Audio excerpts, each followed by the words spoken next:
Hey guys, welcome to all of you who have tuned in live with me right here on TMH. This is our daily English news. The headlines today: Tigray president has called on the international community to call all of the atrocities that are currently taking place in the north of Tigray atrocities as a genocide and label it finally as a genocide. The humanitarian access map shows the Ethiopian and Eritrean government's policy of wiping out the population of the civilians of Tigray, and displaced Tigrayans' children take to drawing to tell the story of a conflict and a little bit of hope. The main stories for today: Tigray's president calls on the international community to label all of these atrocities that are currently being committed in Tigray, finally labeling it as a genocide. Tigray government says it will work to bring the Amhara expansionists and their leaders to court of law for the atrocities they committed on the people and their infrastructure. President of Tigray, Debretsion yesterday gave a statement regarding the Tigrayans who were brutally burned to death in Metagal area of Ethiopia's Benishangul Gumuz region. In the statement, Debretsion said the victims were set free by a court and given travel permits. He also said the information gathered so far indicates about 30 Tigrayans have been brutally murdered, 250 saved their lives by fleeing to Sudan. Let's take a listen. ኩሉን ክርድኦ ዘሎ እዚ ዝምድና ህዝብታት በጣጢሶም ዘለው It should be clear to everyone that the expansionist leaders of Amhara region and their elites are the ones who orchestrated all these atrocities by destroying the social fabric. The armed groups committing these crimes are being deployed and led by the shameful traitors. All those leading and fanning the atrocities will be brought to justice. We will hunt them down. No one of these bands and barbarism will be spared. We have seen how the people of Tigray, adhering to its values and international law, is treating prisoners of who committed untold atrocities. We will also see how it will bring them to the court of law. ናይ ባዕሉ ክብርን ብመሰረታዊ ዓለም ለኸ ሕግን ሙሩሃት ከመይ ገይሮም ዝሕዝ ርኢና ኢና ከመይ ገይሮም ሕግ ክቐርብ ከም ዝኽእል እውን ክረአዩ Debretsion Gabramikael, the president, also had this message to the international community. My message to the international community is: call the atrocities being perpetrated against the people of Tigray by its name. Why discriminate between black and white to designate it as a genocide? Such a double standard injustice is unacceptable. How many Tigrayans do you want to see killed to call it a genocide? How many Tigrayans have to suffer injustice? We are watching. Everybody's watching. You will be held accountable.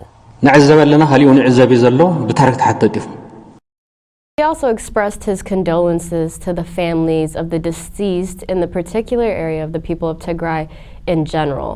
Opposition political parties in Tigray Independence Party, Salsai Wayana, and civil society organizations called on the Tigray Human Rights Advocacy Network and also condemned the burning alive of the Tigrayans in Benishangul Gumuz region that was viral on all social media platforms throughout the weekend.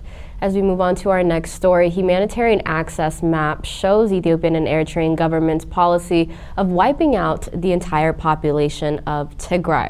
The Northern Ethiopia humanitarian access map shows most of Tigray in red, meaning most of the regions can't be reached by aid agencies. Horn of Africa analyst Martin Plott, commenting on the access map, said the siege of Ethiopians and the Eritrean government is designed to wipe out the entire population. He said the old and very young are most affected, dying horrific, painful deaths.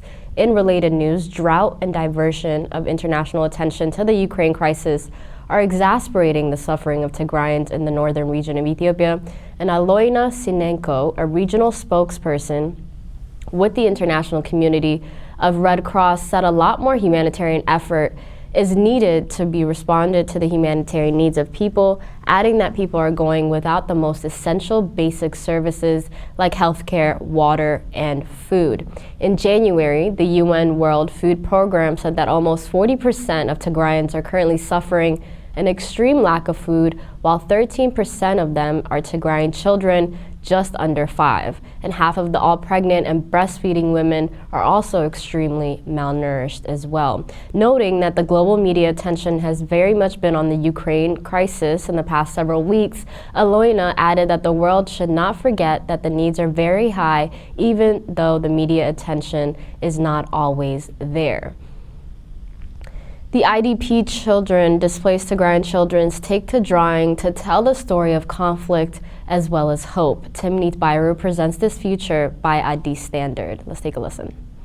18-year-old Natsanet Fisaha is one of the 2.1 million people who have been displaced due to conflict in northern Ethiopia. She is staying in Sawakari, internally displaced camp in Maqala, the capital city of Tigray, where over 9,000 IDPs reside. She has been here for 5 months, and despite the fact she has been separated from her family due to the fighting, she's a proud volunteer at UNICEF-supported Beite, My Home, Temporary Learning Center, which provides integrated education and protection services. Natsanet teaches children to draw to help them express their feelings about the conflict. She believes a picture can tell 1,000 words. I enjoy drawing, as instead of expressing myself in words, I can express myself better in drawing, she said. It comes easier when you put words into a picture. I draw when I feel stressed, and it always makes me feel better. She teaches children how to draw and also shows them her drawings and asks them what the drawings mean to get younger children to share their feelings. She explains to the children that this drawing is of a mother who, despite the fighting around her, is determined to protect her baby. I keep my drawings simple for the children so they can understand what they mean, and then I encourage them to draw about their experiences, Natsanet said. Natsanet also has her own set of drawings, which tell a story of sadness and strength. This is the first drawing in a story, she said. She's a beautiful lady, and the flower shows her beauty, but society is undermining her. The wolf is dominating and very strong and is attacking her, exposing her to violence. The second drawing is the same woman who is full of shame because she has been raped. This is the same lady, and you can see she's very small and her dress is disorganized, Natsanet said with tears in her eyes. This is all about her desperation and how she has lost all hope. Natsanet calls the final drawing in this story the widow of hope. She has had counseling now, and she has hope and feels there is a future for her, she says with a smile on her face. As the children of Tigray cling on to the little bit of hope they have left, the head of the World Health Organization says there's nowhere on earth where the health and the millions of people is more under threat currently than Ethiopia's Tigray region. As much of the world's attention is currently focused on the bloodshed that's taking place in Ukraine, the head of the World Health Organization, Tedros Adhanom Ghebreyesus, said on Wednesday that the world's worst health crisis is currently in Tigray, Ethiopia. The situation in Tigray is catastrophic. The blockade on communications, including on journalists being able to report from Tigray, means it remains a forgotten crisis, out of sight and out of mind. Yes, I'm from Tigray, and this crisis affects me, my family, and my friends very personally. But as the Director General of WHO, I have a duty to protect and promote health wherever it's under threat. And there is nowhere on earth where the health of millions of people is more under threat than in Tigray. Just as we continue to call on Russia to make peace in Ukraine, so we continue to call on Ethiopia and Eritrea to end the blockade, the siege, and allow safe access for humanitarian supplies and workers to save lives. Peace is the only solution in Ukraine, Yemen, Afghanistan, and Ethiopia.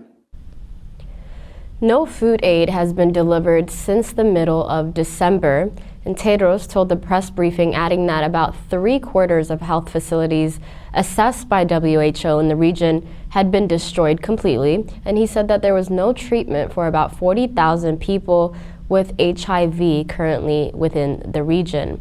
Tedros Adhanom said the UN Health Agency had now documented 43 attacks on healthcare workers, facilities in Ukraine, as well as since the Russian invasion began last month. Tedros said that the crisis in Ukraine was far from the only crisis to which WHO is currently responding to, citing there's current ongoing problems in Yemen, Syria, as well as Ethiopia. Meanwhile, the UN has canceled humanitarian flights into Tigray, and there's credible indication that Ethiopia's regime is currently about to conduct serious international law violations as well. As we move on to our final story for today, amidst worsening humanitarian crisis, there are reports that the Ethiopian government is preparing for war.